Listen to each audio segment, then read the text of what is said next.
All right. Hello, everyone. It's so good to meet you, and I'm so happy that we could show up on a summer evening. Like that is total dedication. And I'm here with Kathy Magnuson, who is our guest expert today. And just while we're waiting for a few people to come in, I would like you to put in the chat where you're from and what you teach, or if you're an administrator, let us know. We'd love to acknowledge you. All right, so I'm going to just start and I'm going to introduce what this is all about, and then I'll introduce Kathy in a couple of moments as well. So the whole idea for this webinar series, and this is number one of the series, which is very exciting, is to invite experts to give their best to another population group, but it's very similar. So Kathy's group of people that she works with on a regular basis as a provider of her expertise is also a group that would be helpful in our corners. And so we're kind of sharing audiences and sharing our skill set so that everyone gets what they need, because there's so much need out there. And I'll just tell you who I am in case you're new. I'm Margaret Boersma, and I came to this work because as a child, I just had such struggles in school. So I'll just take you back. I'll tell you a short story of my big why, because I think if we know why we're doing what we're doing, then we can face some of the hardships that are in our path. But if we don't know our big picture why, it's much harder to face that. So when I was 11 years old, I was standing outside on the doorstep and I heard my mother say on the phone, "She just can't learn." And I knew she was talking about me. And she said, and all I could think about was, oh my goodness, every night she helped me with homework, and it was math, and it was spelling, and it was reading comprehension, answering those questions, retaining what I learned. I had such a struggle with it, and she had to help me so often. And when I heard her say that on the phone, I thought, I'll always be stupid. And I'll always have to work extra hard just to be average. And I lived for decades with that belief, and it really limited me. And it wasn't until much later in my life that I realized, oh my goodness, I've been living a lie. And we do that as people. And so I really wanted to dig into that, because I made really low marks, almost failed every grade after grade 3, and I was bullied as a result. And so those two things, I thought, you know what, if I could be a teacher, I would change the way things are taught so every kid could learn, and not just, those who are good at reading and writing and answering questions and regurgitating on a test. And I would get rid of bullying. And to me, SEL, social emotional learning, is the foundation of academic success. If we don't have that, we cannot learn the academics. And that's why I'm so passionate. And when I, quote, retired, I set up my own company. I'm working more than full time. So that is the story. And that is why I want to bring to you regular webinars. And Kathy has been wonderful in being my first guest to come on to this webinar series. And Kathy, I want to welcome you. And I can't wait to hear what you have to share about trauma awareness. And I'm going to read a little bit of your bio so that people really get to know who you are too. Great. So Kathy is the founding director of Wildwood Learning. She's an expert trainer, consultant, and speaker. She has worked with educators and youth service professionals worldwide. Kathy is a former middle and high school public school teacher with advanced training in trauma-sensitive practices, nonviolent communication, and strengths-based education and leadership.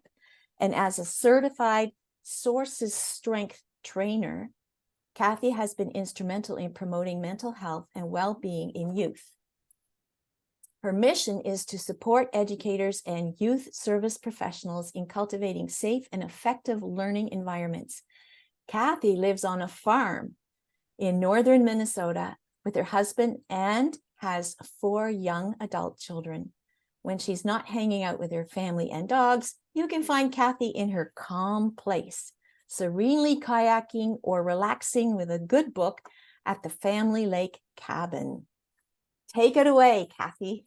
Wow. Thank you, Margaret. And I did not realize that I was number one. You are number Woo! 1. Yes.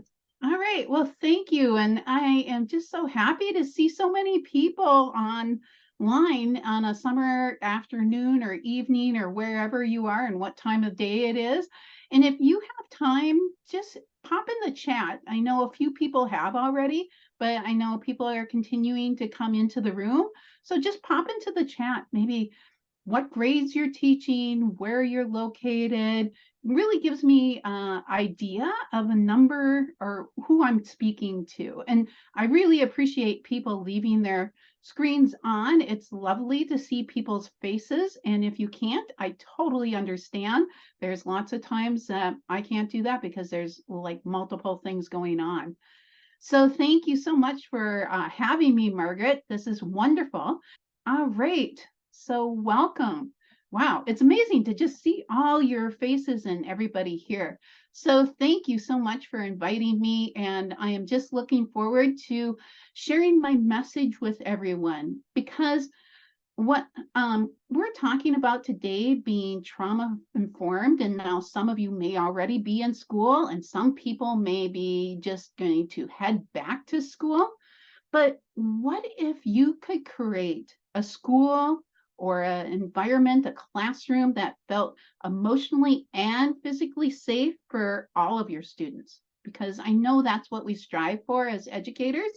And even for those students that have those challenging behaviors. And I start out, that's me, first year teacher. I was in my late 20s because I went back to get my teaching license after going through college and then getting my master's degree when I went back. And I started out in a small rural school in northern Minnesota. I was head of the science department because I was the science department. I was the only science teacher in that school. And our building was K-12. Everybody was together.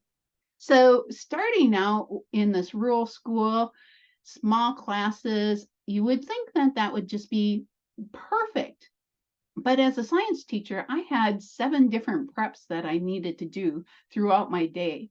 And then there were students, the ones that weren't listening to me. I remember one student, his name was John, and I had learned that his mother had left. There was divorce. He was disruptive in my classroom. He was always negative. It seemed like just negative things. He never had a good thing to say about what we were doing in class. And then he would get his friends going. Now, I knew a lot of this kind of came from what had been happening in the family. And so I had told the school social worker, and she was going to speak to him. Well, when his dad found out that that's what was happening, he was not happy at all. As a first year teacher, I, had much to learn. And he was like one of those students, and maybe you can bring to mind a student that, you just wished every once in a while they would be sick, but he never was. He always showed up every single day. So as a first year teacher, I really did not feel very equipped to handle students with challenging behaviors. And because all of the things that were on my plate, there was a lot of stress there.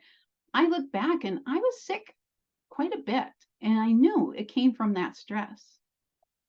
So go forward a little bit here to 2005. And in 2005, my husband and I, we started looking for, we were planning a family. And so we decided to plan our family through adoption. And we were blessed with 4 children. Now, we adopted all 4 of our children at the same time. They came as a sibling group. And when they came into our home, they were ages 2, 4, 5, and 7. Now, I had been a teacher in the classroom now for quite a few years, probably over 10 years. I had read all the books about adopting children. I knew what I was getting myself into. No, I did not. There was a lot of joy when we adopted our kids, and there was a lot of hardships because our children were coming from hard places. They had been in, experiencing neglect and abuse. And, there was just a lot of busyness, no sleep, challenging behaviors. And there too, I did not feel very prepared. I was poorly trained to handle those behaviors and those experiences And I knew as a parent and as a teacher that I needed to learn some mindsets, skills, and strategies that I could learn so that I could do my job well and help children to thrive, not just my children, but children in my classrooms to thrive. So I'm going to be sharing with you a little bit about some strategies in just a few moments. But first, we need to really get curious. Get curious about what causes of those behaviors. Where are they coming from? So in the title says trauma awareness. We're going to start there. So what is trauma awareness? And what is that connection between trauma and stress? So let's start a little bit with brain, because these are kind of 2 parts of the brain that work with stress. And of course, there's lots of different parts of the brain, but these are the 2 we're going to talk about. And you maybe know a little bit about this as far as like the amygdala. That is in kind of the middle of your brain. People would maybe call that like our primitive brain or our lizard brain. That is like one of the first areas beyond our brainstem that starts developing and forming when we're babies or in utero. That's the area that starts to form because our brains form from the bottom up and from the inside out. So our amygdala is that primary function of that is to keep us safe. That is the area of the brain that sends signals to the rest of the brain in the body if we are not feeling safe. Then there's the prefrontal cortex, and I point up here because this is where our prefrontal cortex is. That is the thinking part of the brain. That's where we start to reason and logic and solve problems. So those are the 2 parts that we're going to talk about here briefly when we're talking about stress and trauma. So our stress goes into a cycle. It starts out with having that thing that sets us off. Now, if we were being chased by a tiger, what would you do? You'd run, right? You'd flee. That is our amygdala telling us that we are not safe and we need to go. Now, some people would fight. Other people might freeze. Other ones might just faint. So those are things that in our amygdala is working to keep us safe. And so that's a mobilization or immobilization. We're escaping that tiger. Now, when that's happening, there's cortisol, which is a hormone that's being secreted to our brain. That's being secreted, adrenaline. That's all pushing us into action. Now, sometimes it's not like a tiger, it's a metaphorical tiger. It might be the way somebody treats you, or somebody says something that really sets you off. That then also gets our amygdala going into that fight, flight, and freeze, and releases that cortisol. But we need to complete that stress cycle. When that stressor is done, we need to move into feeling connection and feeling that we're safe. And when that happens, oxytocin, which is that really feel good hormone, is released into our body. And then we're feeling safe and social. We're making that connection. So many times we get caught in this stress cycle at that mobilization or immobilization and never really get that chance to finish it out, to recognize that we're safe now, to calm our nervous system down, to release oxytocin so that we can then feel that safety within ourselves. And this is where things get to be can be a problem, because as children, we do experience stress. As adults, we experience stress. And there's several different kinds of stress. Now, our body is really only made to be under that high stress level for about 20 minutes, and then we need to move into those other areas. So there are those positive stressors, things like a challenge. Maybe it's like you have a webinar coming up and you need to present in front of a bunch of people that you don't know, right? That's a little stressful for me, but it's a positive stress. It's mild and then comes back down again. Then there's tolerable stress. Tolerable stress is where maybe you have something bigger. Maybe somebody has passed away. Maybe there was a injury, or you're being bullied, but you have a supportive relationship around you. You have somebody to help you to finish out that stress cycle, to help you feel like you're safe. The problem is that we have what's called toxic stress, and that's prolonged activation of the stress response system without the protective relationships. So if we think of a child, a baby who's crying, but no one comes, or they cry and sometimes somebody comes and sometimes they don't, or they cry and sometimes somebody comes and yells at them and sometimes they pick them up and hold them. These toxic stress is that prolonged stress. So you have those, and then also there's not that really protective, supportive relationship there. So in adults, it can come out as you have one thing happen after another. Maybe there's one stressor, and then another thing hits, that's a stressor, and another thing, and you're not tapping into those protective relationships. With a child, it may be that there's different abuse and neglect, and the parents or people who are around you aren't supportive, or they're you can't count on them. This is where that toxic stress happens, and then cortisol gets built up in levels in your brain. Actually, for children, it changes the architecture of their brain. It changes the way that they see the world.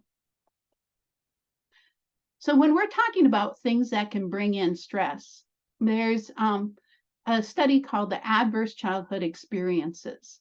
If you, maybe many of you have heard of this study. It was done in the early 1990s, so it's been out for quite a while. And there they looked at 10 indicators, and a lot of them are in the number 1 up in the tree there. Those are things that are maybe happening in the household.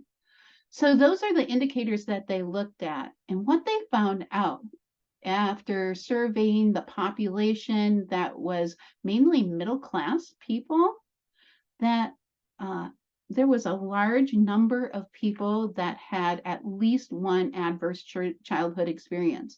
In fact, 61% that were surveyed. So if you had a classroom of 25 children, that would be like 15 children in your classroom have had at least one adverse childhood experience. Now, there are some children that have had more than one. If they've had up to 4 or more, that can cause some real detriments in their life, in their health, in their longevity. So that would possibly be, if you had a classroom of 25 children, probably 2 or 3. And then if you're looking at different populations, there's a higher number in people of color and immigrants. So you're looking at other populations. Also, there's other stressors than just those 10 other adverse childhood experiences. So if you look down in that number 2 area, that's that soil that this tree is being built upon. And if there's these experiences of poverty and violence and substandard wages and racism, all of that is compounded.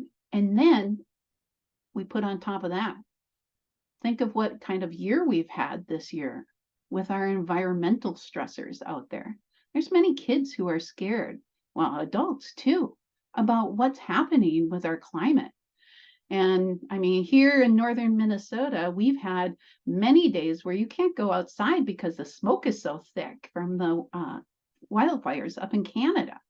It's drifting down. Record heat is happening across the US. So, and in many places around the world. So all of these can be compounding stress. And when we don't have those supportive relationships around us, it can lead to problems. So Gabor Mate is a doctor who has done much research on trauma, and he says that trauma is not what happens to you, it's what happens inside of you as a result of what happens to you. So with children, their nervous systems are much different than ours as an adult.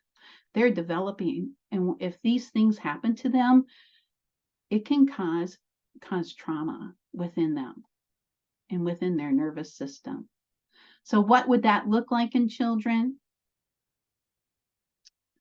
On this diagram here, you can see that we have down at the bottom social engagement. So in their nervous system, in our nervous system, we have some different levels. We talked about fight, flight, and freeze. So social engagement, that's where, their joy and you're present and compassion and mindfulness and curiosity, all of that's happening. But then there's fight and flight. So you're getting more dysregulated. Your nervous system is more in that fight or flight area. You're feeling anger or panic. And then freeze. Those children that you see who just shut down, that they aren't engaging. That's freeze. So all of those are trauma responses. And then you see that little squiggly line that's right between the red and the green. What that is learning and play. Because we have to have a little bit of challenge, that little bit of stress, and then we come back down again and a little bit more. So that's that healthy challenge and stress that's happening. And the responses that we see in children and in other people, adults, running away, yelling, fighting, angry, being aggressive, unfocused. Freeze is a lot of I don't know. There's also another response called fawn, which is kind of that people-pleasing compliance response, can sometimes be too. So these responses that we see in children are those stress responses. So why do you need to be aware of these effects of trauma on students? And I'm sure many of you know why this is so important. Because we're shifting. Our mindsets are shifting. A traditional mindset when we saw children with behaviors like these was saying, what is wrong with you? You may not have said it out loud. Maybe you said it in your head. But we're shifting into what's happened to you. There's a book by Dr. Bruce Perry and Oprah by that title, What Happens to You? I would highly suggest reading that. It's a great book. It goes through and really talks about what are those stressors and what that can do to you. But then there's healing and help. And when we're teaching, we want our students to be in this learning brain, right? We want them to be picking up new information. We want them to be able to grasp that big picture, not be afraid to make mistakes. But I'll tell you that our survival brain, that survival brain, will always trump learning brain. And when children or even adults are in that survival brain, when they're in their amygdala, you can't get any learning done up in your prefrontal cortex. It is all focused on being hyper focused for those threats and scanning around, black and white thinking, not being able to, really afraid to make those mistakes. So the survival brain is that brain that is there. It's there for a purpose. It's to keep us safe. It's what has evolved over many years. But we need to then recognize that we want children to move into their learning brain. And how can we do that? How can we create those places that are safe? Because all behaviors are adaptive. Behaviors, attitudes, capacities, many times those are not choices for children, for youth. They're not doing it out of a place of making that choice or out of a place of awareness and consciousness. It's their biological adaptation due to developmental stress and trauma. So many times we think that students are doing things on purpose. Oh, they want it that way when they're acting out. But not necessarily so. It's a way that they've learned to survive, and it's their adaptation. So our students have experienced stress over the past several years. Our teachers, our staff, our administrators, everybody has experienced stress over the last several years. And there's more to this story. So this evening, today, I promise to share with you 3 powerful strategies that are going to foster that change that you're looking for in your classroom or your school to help you create that spaces for students that are safe, where they can thrive and they can learn. So now I've been talking quite a bit here, and I'm really looking forward to hearing some of the things from you in the chat here. And it's hard for me to read the chat. So if there's questions that come up and things that come up, or additional information that you want to put into the chat to share, go ahead and do that. And I'll go back and look at them, or Margaret can keep me apprised of what's in there. So first thing is safety. So I want you to think, we're all coming into school with our invisible backpack on, our invisible backpack of things that are been happening to us in life. So in the chat, think about what kind of stressors, what kind of would you say that your colleagues might be carrying in their invisible backpack? So what are some of those stressors out there that maybe your colleagues or people you work with are carrying in their backpack when they come into school? There's so many things, right? Right, lots of things people are coming in that invisible backpack. How about your students or children that you can think of? Some of you may not have students. What are some of the things that they carry in their invisible backpack? Yeah, so there's lots of things out there, right? A lot of stressors that we have upon both our staff and on our students. And then even things like I taught middle school, and I could not believe, and I think even this is the case still, I haven't been, that just how many stressors they have as far as scheduling students, sports and homework and activities, right? So there's lots of things out there that both our staff, social media, huge, yes. Not just Mhm. social media, but that little computer that they all carry, right? In their hands, huge distraction. Yes. So just a few things to think about when we're talking about these students and about colleagues that we have, and even about ourselves. How can we give that gift of grace to them and having compassion for what they're going through, yet setting those high expectations for our students and then, for ourselves and others. And it's a real balancing, Mhm.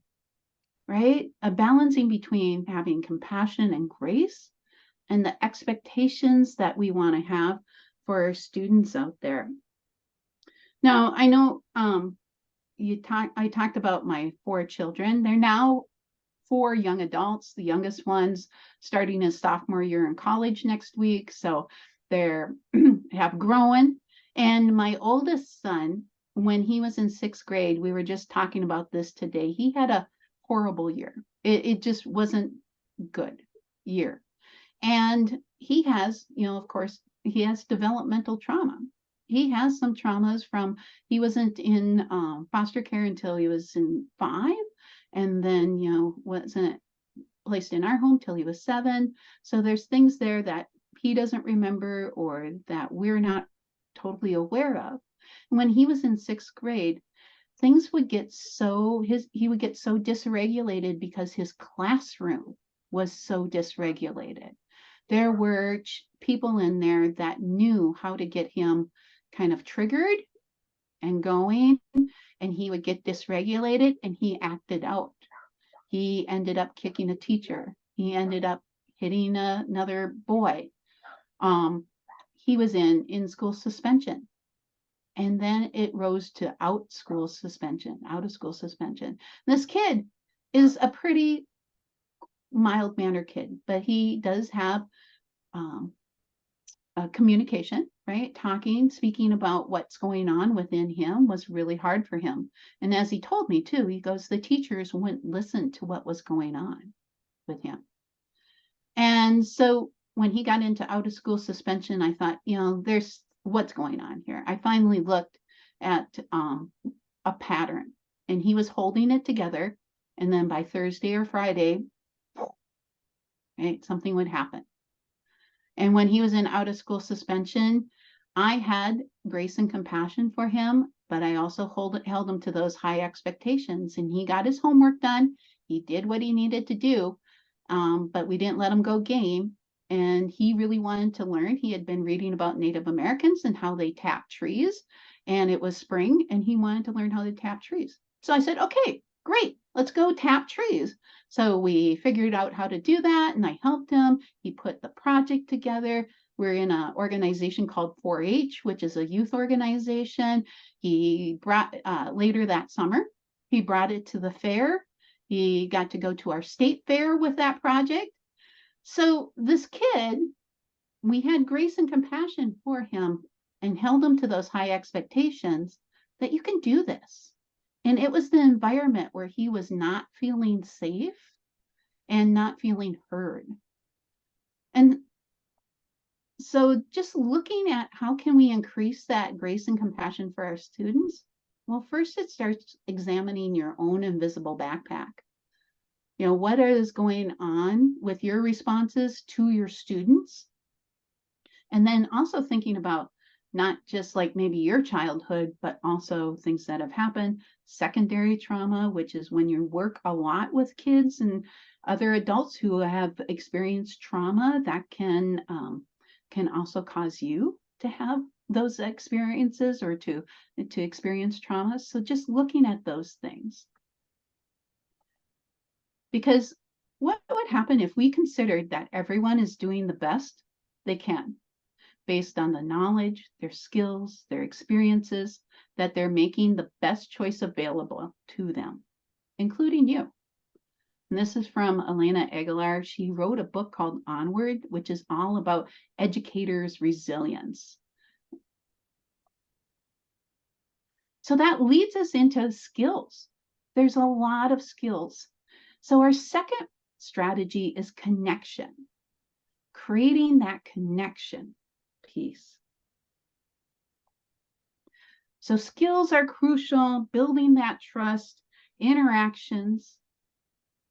So I want you to think about here, what are some of those behaviors or things that just really kind of set you off? And, it might be the constant tapping of a pen on the desk. So place those in the chat. Let's see if there's a few things. Oh, and somebody also said Lost at School, Ross W. Green. Great, great book. He has a book called The Explosive Child. So when my son was in 6th grade, I read that book and that helped me so much. And then I saw Ross Green speak at a conference I was at. I went up to talk to him and I broke into tears because I was just like, you helped me so much. I mean, it was just emotional. So yes, he has some great resources. So put in the chat, what are some things that just like, that spark you? Maybe it's that student that talks back, or if you're a primary school teacher, maybe it's the kid that just can't stay in his seat. Always For me, walking. it's the kid who doesn't do what I asked him to. Exactly. Yeah. Or when they're poking other people too, or they just can't keep their hands off of somebody else's stuff, right? What are those things that just then bring you down, that just ground you? So when you're feeling your nervous system heightened and dysregulated, what are those things that just can bring you into, deep breathing is one that's at hand. A hug. Oh, yes. Music. Perfect. Validating how you feel. Awesome. Counting. Humor. Yeah. Grabbing a book, reading it to the class. Perfect. Those are all things that we can calm ourselves down, and maybe even the people who are in our classroom, because it all starts with those sensations and emotions that we have, and our body is telling us something. So when we're getting to those heightened states of where we're feeling dysregulated, you might get a dry mouth, or you feel pain, or your heart starts pumping faster, or I would always in elementary school get stomach aches, and they could never figure out why. It was anxiety. It was like I was feeling nervous about something. So all of those things are sensations and emotions that are happening, and recognizing them. On here, just taking time to recognize, what are you doing when things are being sparked? How are you feeling? What are you saying? And then glimmers, what are those things that you're doing? What are you feeling? What are you saying? Just writing those down and journaling can, and keeping that forefront of you is something that you can. In this worksheet, this sheet that I have, at the end, you'll be able to receive a packet that has a bunch of resources in it. So yay, yes, everybody loves resources, right? If you have older kids, you can do this with them, or as a classroom. What's happening when we are feeling that we are being sparked? Now, I kind of take that word trigger out of there, because I just don't like the connotation of it around the violence part. So I use sparks, but you can use what language fits for you. And then that moves us into our, what I call the 4 C's. And the 4 C's is based off of Dr. Bruce Perry's work. He has called the 3 R's, but I had to add one more because I felt it was so important for people to create their calm, for people and adults to create their calm, because what you bring into that classroom is that energy, and you can if you're dysregulated, if you are not calm, if you come into that classroom, you've been rushing in, you spilled coffee, the copier's stuck, you weren't able to make the copies that you needed, and you come in with that energy, what's your class going to be like? And especially if you have those sensitive children that can feel that, right? And maybe you've had that happen before where you're feeling dysregulated in your whole day, and the kids can feel that too. So again, I have this sheet in the resources here about just taking a moment to journal about what can you do to create that pause so that you can take those deep breaths. I had one teacher tell me, she goes, I have an Apple Watch, it goes off, but I just like click it and then I go on with what I'm doing. She goes, maybe I should pay attention to my Apple Watch, to take that breath, right? I said, yeah, it's probably telling you something.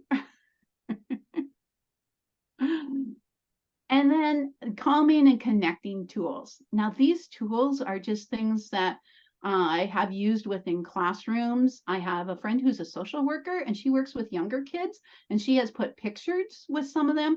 Again, I have this sheet for you in the resource packet, but it's things that are like positive self-talk and singing and humming.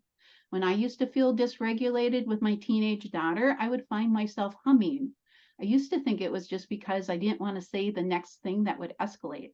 So I would hum. But really it's a way to self-calm. Noodle breathing is where you you have the kids get really tight, and then all of a sudden you just tell them, pretend you're getting into a pot of hot water, and then you just let them kind of like relax, like you're a spaghetti noodle. Focused breathing, then things too, like laughing and taking walks and being able to name feelings. So those things that you already said as glimmers, yeah, yawning, right? It releases right up in here.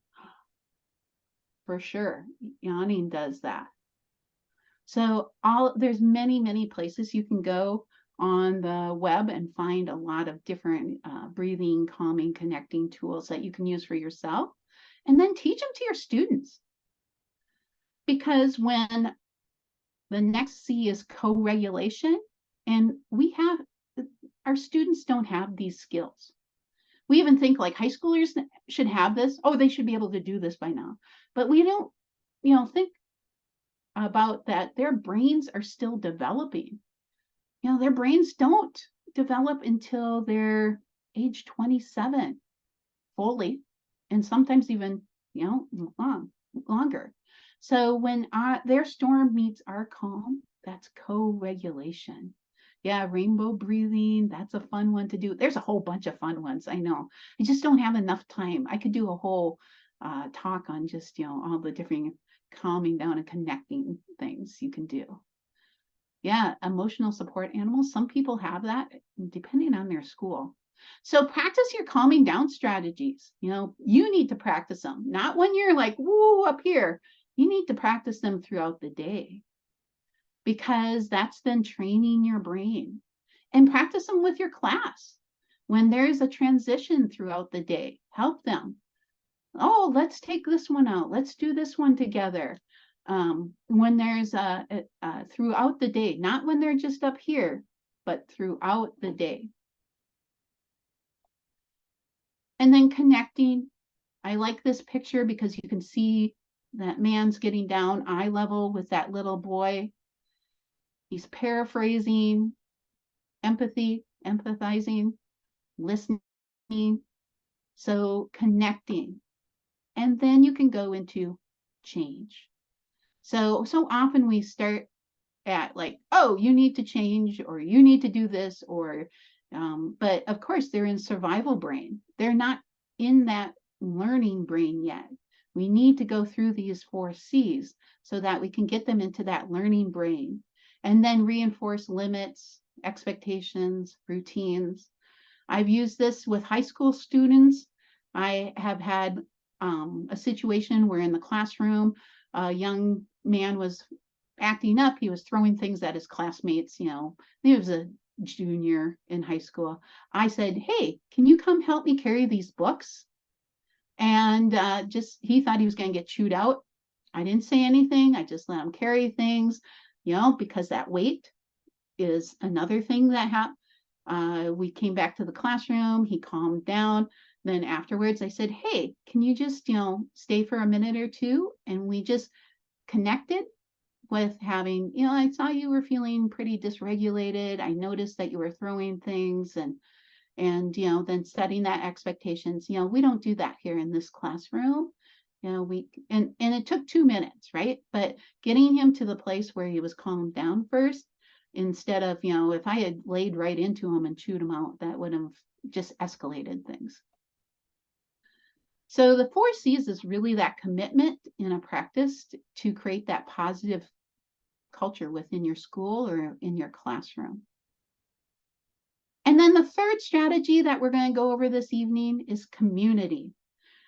Creating community, but just creating that community that is resilient. We need to have the strong roots so that we can weather those storms and building in our resilience. Because when we're speaking, or when I'm speaking about resilience looks like this: caring, community, connection. Not this, not pulling ourselves up by the bootstraps, not being on our own, not, some people don't even have bootstraps. Some people don't even have boots. So resilience is really building those connections in community. In this definition of resilience, Dr. Unger speaks about that. It is about individual capacities, but then also the environment and how you interact with it that build when you're under stress, that builds resilience. So if you were to think about what is your superpower?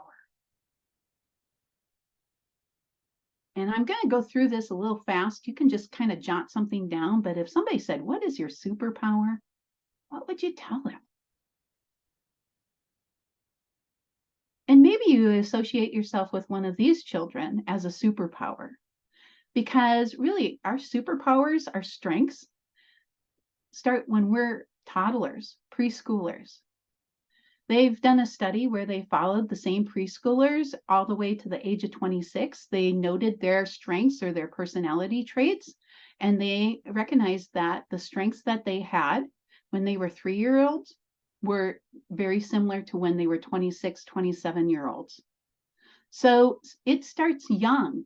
We can recognize that. And I bet if you think back maybe to your children or to children in your classroom, their strengths are there. So we're asking you to just do that mind shift from what's wrong to you to what's happened to you to what's right with you in building that resilience. And there's lots of different ways to look at strengths. I use what's called VIA, values in action. That's character strengths. I also use Strength Finder, which is another assessment that I've used with many different organizations. But those books there down on the side, there's many different ways as to how to look at strengths. And Margaret said that I'm a sources of strength. What sources of strength is that it's a peer-led prevention program. And it looks, instead of looking at, the negative, it looks at what is strong within you instead of looking at what the trauma and the sadness, and we look at strengths and hope. And they did research looking at what helped get people through tough times. And these are the 8 things. If you go on sourcesofstrength.com, you can look at, you could download this wheel. But using this with students too, because when they come to you with like, maybe, for instance, I talked about like I had an illness. My illness was cancer. And then when to look at that, looking at all the things on that wheel that I had as supports. When I went through my cancer treatment, I had family, I had friends, I had a spiritual practice. I, did things for my mental health and my physical health. So looking at the things that you have, that you already do. And when we talked about our glimmers, all of those things that you already do that are strengths within you that can help you to be resilient. So the 3 strategies that I shared with you this evening are safety, having grace, compassion, and expectations. The 4 C's, which are about connecting, creating your calm, connecting, co-regulating, connecting, and change.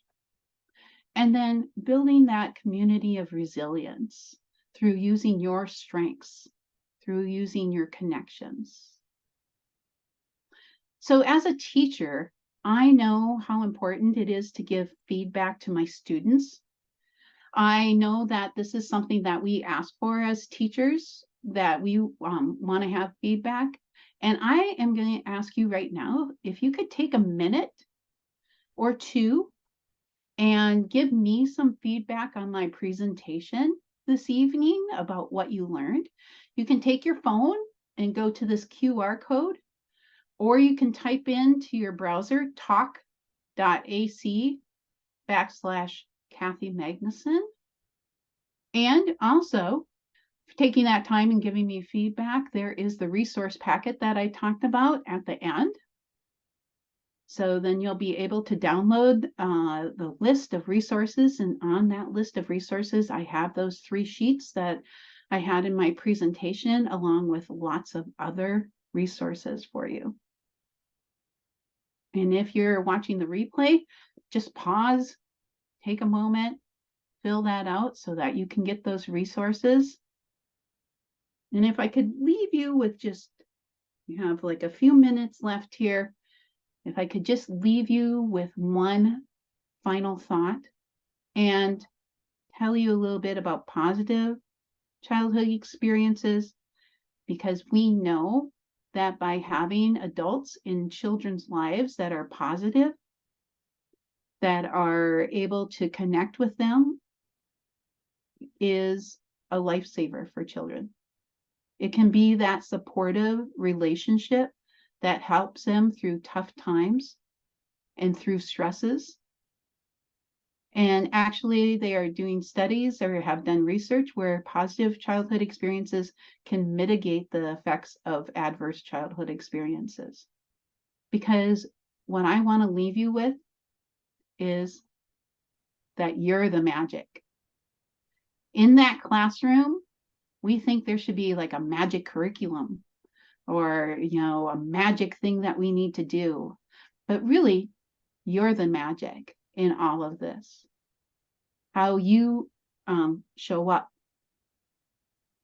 and all of your hard work that you do with those children can make that change to see that safety in that classroom and in that school.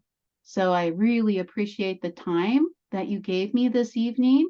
I hope that you found things to be worthwhile. So if people have questions, I would be happy to answer them. Oh yeah, the certificate of attendance. Margaret, can you speak about that? Yes, we have a certificate of attendance for you, and we will be sending it out as soon as we render in the next few days. You should get it, and you can just fill your name out on it. It's a really beautiful certificate, so I think you'll be pleased with it. And thank you so much, Kathy. That was amazing. I love the invisible backpack idea. We all have stuff in our invisible backpacks, but you really empowered us, I think, as educators to realize that we are the magic in our classrooms. We can make or break a child's year, regardless of their circumstances at home. And sometimes we feel disempowered that way as educators, but I think that was a wonderful reminder. We have great influence over our students. And I think if every student had a caring adult in the school, that's the most helpful thing we could do for any kid. If you're watching the replay, take a couple of minutes to do the survey, and you too can get the handout that Kathy's talking about. It was very easy. I did it myself. No. And also watch for upcoming emails, because I'm revising my SEL wisdom program, and I think I'm piloting it at starting in October. So just watch for that email. Thank you, Kathy. This was great. I love the stress cycle. When will the second session be held? Can't wait. Oh, the second session. I'm looking at possibly the third week of the month. I know the first week is, staff meetings with a lot of people. So, but if you have some say and you say, oh, Margaret, could you do it on such and such a day in this week of the month, then I'll listen to that. You have to send me an email, mb@margaretboersma.com. And I can't wait. I'm going to do the next one myself. And then after that, I have a roster that I'm gathering because I've gotten to know so many experts in the field and they all have their own niches. So I know you'd love it. Thank you. Take care, everyone. Thank you so much. Until next time, I will end this conference at this time. Yeah. Bye, everyone. Have a good evening. Bye.